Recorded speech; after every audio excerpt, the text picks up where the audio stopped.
So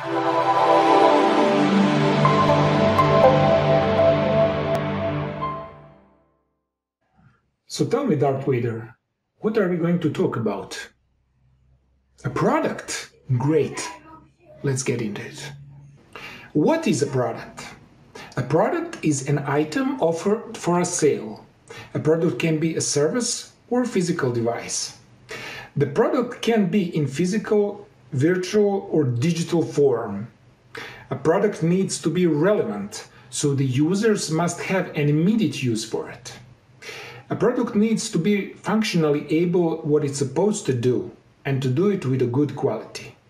Users and potential users must know why they need to use it, what benefits they can derive from it, and what it solves in their lives. In the next episode, we will talk about what defines value of a good product. So stay tuned and subscribe to this channel and turn the notification bell so you get notified when I upload a new video.